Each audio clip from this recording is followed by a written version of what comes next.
സമഗ്രമായ വികസനം ലക്ഷ്യമാക്കി 14ാം പഞ്ചവത്സര പദ്ധതിയുടെ 2025-26 കരട് വാർഷിക പദ്ധതി രേഖാ സമർപ്പണവും ഹരിതകർമ്മസേനാംഗങ്ങളുടെ സർട്ടിഫിക്കറ്റ് വിതരണവും പുന്നേർകുളം പഞ്ചായത്തിൽ നടന്നു.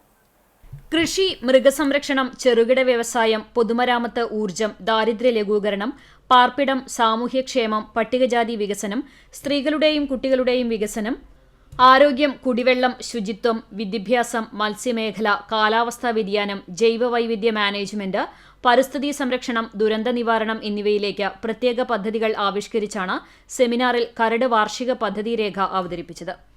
പുന്നേർകുളം പഞ്ചായത്ത് കോൺഫറൻസ് ഹാളിൽ നടത്തിയ സെമിനാർ പഞ്ചായത്ത് പ്രസിഡന്റ് ജാസ്മിൻ ഷഹീർ ഉദ്ഘാടനം ചെയ്തു. Vice president ഇ.കെ. നിഷാർ അധ്യക്ഷത വഹിച്ചു. സെക്രട്ടറി ആർ.എസ്. ശ്രീലത സ്വാഗതം പറഞ്ഞു. Chavakkad block panchayat vice president Mannalamkunnu Muhammad Unni, ക്ഷേമകാര്യ standing committee chairman Alathayil Moosa, Haritha Kerala mission coordinator Raji, മെമ്പർമാരായ അബു താഹിർ, കെ.എച്ച്. ആബിദ് തുടങ്ങിയവർ സംസാരിച്ചു. ഹരിതാഭമായ കവല അയൽക്കൂട്ടം, വിദ്യാലയം, സ്ഥാപനം എന്നിവയുടെ പ്രവർത്തന മികവിന് അനുമോദനം നൽകിക്കൊണ്ട് സർട്ടിഫിക്കറ്റ് വിതരണവും ചടങ്ങിൽ നടന്നു.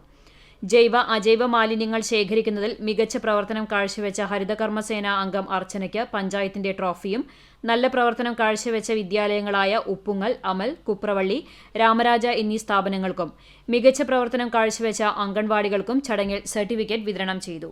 സ്റ്റാൻഡിംഗ് കമ്മിറ്റി ചെയർമാൻമാരായ ബിന്ദു ടീച്ചർ, പ്രേമ സിദ്ധാർത്ഥൻ, വാർഡ് മെമ്പർമാർ, ആരോഗ്യ പ്രവർത്തകർ, വിവിധ രാഷ്ട്രീയ പാർട്ടി നേതാക്കൾ, സന്നദ്ധ സംഘടനാ പ്രവർത്തകർ തുടങ്ങിയവർ സംബന്ധിച്ചു.